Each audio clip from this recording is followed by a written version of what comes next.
Hi friends, మేము పెట్టే interesting videos కోసం ఇప్పుడే మా ఛానల్ని సబ్స్క్రైబ్ చేసి పక్కనే ఉన్న గంట సింబల్ని యాక్టివేట్ చేసుకోండి. అలా చేయడం వల్ల మేము పెట్టే ప్రతి ఒక్క వీడియో నోటిఫికేషన్ మీ వరకు ఈజీగా వచ్చేస్తుంది. ఇక లేట్ చేయకుండా వీడియోలో ఏం జరుగుతుందో చూసేయండి. శౌర్య ఇక రామలక్ష్మి పెళ్ళి ఆపటానికి ఆధారాలని తీసుకొని వచ్చి రఘురామ్కి చూపించగానే ప్రశాంత్ మీద కోపంతో రగిలిపోతూ కత్తిని తీసుకొచ్చి ప్రశాంత్ని నరుగుతానికి కత్తి తీసుకొని వస్తూ ఉంటాడు రఘురామ్. తర్వాత శౌర్యని రామలక్ష్మికి ఇచ్చి పెళ్లి చేయడంతో ప్రశాంత్ మాత్రం కోపంగా ఉంటాడు. ఈ విధంగా అంటూ ఉంటాడు, నా కూతుర్ని చేసుకోవడానికి మరి ఇంతకు దిగజారిపోతావా? నా కూతురు గురించి ఇప్పుడు నిజం తెలియకపోతే నేను ఖచ్చితంగా నువ్వు మంచివాడివని నా కూతుర్నిచ్చి నీకు పెళ్లి చేసేవాడిని. నా కూతురి జీవితం చేతులారా నేనే నాశనం చేయాల్సిన పరిస్థితికి తీసుకొచ్చావు కదా అని చెప్పి అంటూ ఉంటే ప్రశాంత్ వాళ్ళ అమ్మ నాన్న ఇద్దరు కూడా రఘురామ్ కాళ్ళ మీద పడి క్షమించండి బావగారు అని చెప్పి అంటూ ఉంటారు. ఎవరు మీకు బావ? కన్న కొడుకుని ఒకలా, తర్వాత మొదటి భార్య కొడుకుని ఒకలా చూసుకునే నువ్వు ఇలా మాట్లాడటం కరెక్ట్ కాదు. ముందు నీ కొడుకుని తీసుకొని ఇక్కడి నుంచి వెళ్తావా లేదా? అంత తేలిగ్గా నీ కొడుకుని వదిలిపెడతాను అనుకోకు. ఈ పెళ్ళి జరిగిన మరుక్షణం నీ పోలీసుని పిలిపించి నీ కొడుకుని ఎలాగైనా కటకటాల వెనక్కి పంపిస్తాను అని చెప్పి రఘురామ్ శివరాం ఇద్దరం కూడా శబ్దం చేస్తూ ఉంటారు. శౌర్య ఇక రామలక్ష్మి మెడలో తాళి కట్టగానే రామలక్ష్మి చాలా మురిసిపోతూ ఉంటుంది.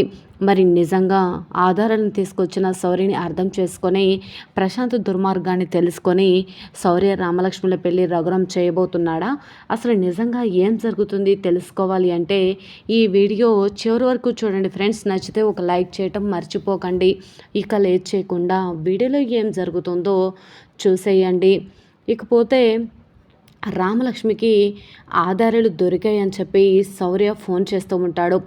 వెంటనే ఫోన్ లిఫ్ట్ చేసి సార్ చెప్పండి అనగానే రామలక్ష్మి నువ్వు అడిగినట్టే ఆధారాలు సంపాదించాను అని అనగానే సరే సార్ వస్తున్నాను ఇప్పుడే అని చెప్పగానే ఆద్య వెంటనే ఏంటి రామా ఏం జరిగింది అని అంటూ ఉంటే ఆ ప్రశాంతాన్ని దుర్మార్గాన్ని బయట పెట్టే ఆయుధం దొరికింది ఆద్య. వెంటనే శౌర్య దగ్గరికి వెళ్ళి ఆ ఆధారాన్ని తీసుకొని వస్తాను అని ఈ విధంగా అంటూ ఉండగా రామా ఈ సమయంలో నువ్వు బయటకు పర్లేదు చెప్పు నేను వెళ్తాను అని అంటూ ఉంటుంది ఆద్య. లేదాద్య నేనే వెళ్తాను అని చెప్పి రామలక్ష్మి బయటకు వెళ్తూ ఉంటే సరే నీకు తోడుగా అయినా వస్తాను అని ఈ విధంగా ఆద్య అంటూ ఉంటుంది. పర్లేదు నేను వెళ్తాను అని చెప్పగానే సరే రామ జాగ్రత్త అని చెప్పి జానకి కూడా అంటూ ఉంటుంది.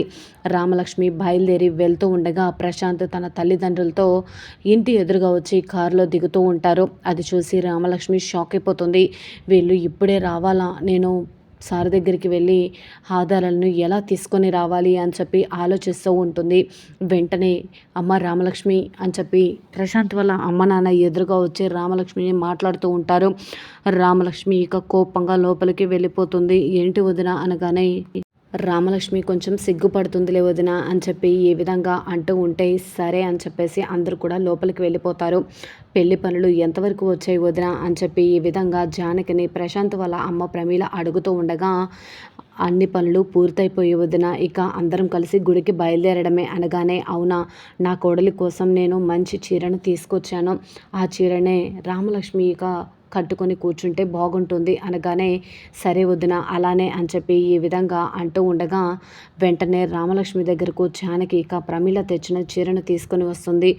వెంటనే ఇక ఏంటమ్మా ఇది అనగానే ఆ ప్రమీల ఇక ఆ చీరను తీసుకొచ్చి నువ్వు కట్టుకోవాలని అంటుంది. అనగానే ఏం మాట్లాడుతున్నావమ్మా? అసలు ఆ పెళ్ళి నాకు ఇష్టం లేదు, ఆ పెళ్ళి చేసుకోవడం నాకు ఇష్టం లేదని చెప్పాను కదా, మరి ఇక నేను ఎలా ఆ చీరని కట్టుకుంటానమ్మా అని చెప్పి అంటూ ఉంటే ఒక్కసారిగా రామలక్ష్మి ఇలా అంటూ ఉంటుంది.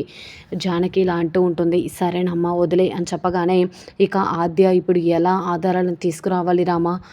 ముహూర్తానికి టైం అవుతుంది, అందరూ కలిసి గుడికి బయలుదేరుతున్నారు కదా అని అంటూ ఉంటే అది నాకు కూడా అర్థం కావట్లేదు ఆద్య అని చెప్పి అనగానే వెంటనే జానకి ఇలా అంటూ ఉంటుంది.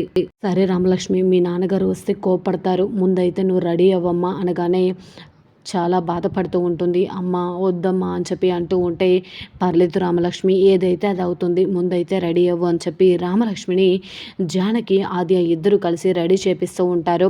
వెంటనే ఇక ప్రశాంత్ రామలక్ష్మి దగ్గరికి వస్తూ ఉంటాడు. అత్తయ్య నేను కొంచెం రామలక్ష్మితో మాట్లాడాలి అనగానే, అవసరం లేదమ్మా ఇప్పుడేం మాట్లాడాలి మీరు అని చెప్పి రామలక్ష్మి కోపంగా అంటూ ఉంటుంది.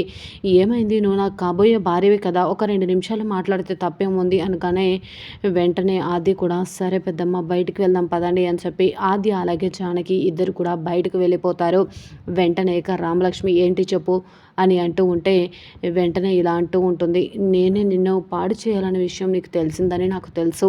ఇంట్లో నువ్వు ఎవరు చెప్పినా వినట్లేదని కూడా నాకు తెలుసు. అయినా నిన్ను పెళ్లి చేసుకోవాలని నేను ఎంతలా కంకణం కట్టుకున్నాను అంటే అది నాకే తెలుసు అనగానే, నువ్వు నన్ను పెళ్లి చేసుకుంటున్నానని విర్రవీగిపోతున్నావేమో, మా నాన్న ప్రశాంత్‌కే ఇచ్చి పెళ్లి చేయాలి అంటున్నారని సంతోషపడిపోతున్నావేమో, ఇంకా సేపట్లో ఆధారాలను తీసుకొచ్చి మా నాన్న చేతిలో నిన్ను చంపే విధంగా చేయకపోతే నా పేరు రామలక్ష్మియే కాదు అనగానే ఒక్కసారిగా ప్రశాంత్ షాక్ అయిపోతాడు. ఏంటి ఆధారాన్ని తీసుకొస్తావా, అది ఎలా సాధ్యం అనగానే, నువ్వే చూస్తావు కదా అని చెప్పి రామలక్ష్మి గట్టిగా వార్నింగ్ ఇస్తూ ఉంటుంది ప్రశాంత్‌కి.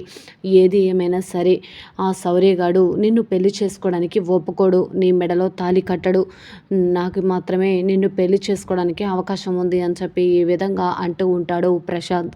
రామలక్ష్మి ఇక అందరూ కూడా బయలుదేరి వెళ్తూ ఉంటారు. ప్రమీల కూడా వచ్చి, ఏంట్రా ప్రశాంత్ పెళ్ళి తర్వాత ఎప్పుడు రామలక్ష్మి నీ పక్కనే ఉంటుంది కదా, 24 గంటలు మాట్లాడుకుంటూ చూసుకుంటూ ఉండొచ్చు, పదండి గుడికి వెళ్దాం టైం అవుతుంది అని చెప్పగానే సరేనమ్మా అనగానే రామలక్ష్మిని కూడా జానకి అలాగే అందరు కూడా తీసుకొని వెళ్తూ ఉంటారు. వెంటనే ఇక రామలక్ష్మి మాత్రం జానకితో, అమ్మ నాకు చాలా కంగారుగా ఉందమ్మా, సారీ సార్ ఎలాగైనా ఆ ఆధారాన్ని తీసుకొస్తే బాగుండు, పెళ్ళి ఆపేస్తే బాగుండు అని చెప్పి అంటూ ఉంటే, దానికోసమే నేను కూడా ఎదురు చూస్తున్నానమ్మా అని చెప్పి ఈ విధంగా అంటూ ఉంటుంది. ఇకపోతే ఆద్య మాత్రం, సారీ సార్ ఖచ్చితంగా ఆధారాలని తీసుకొస్తారు రామా, నువ్వేమీ కంగారు పడకు, వెళ్దాం పదా అని చెప్పి అందరు కూడా వెళ్ళిపోతారు. పెళ్లి మండపానికి వెళ్ళిన తర్వాత ప్రశాంత్ అలాగే రామలక్ష్మి ఇద్దరిని కూడా పీటల మీద కూర్చోబెడతారు. పంతులు గారు మంత్రాలు చదువుతూ ఉంటారు.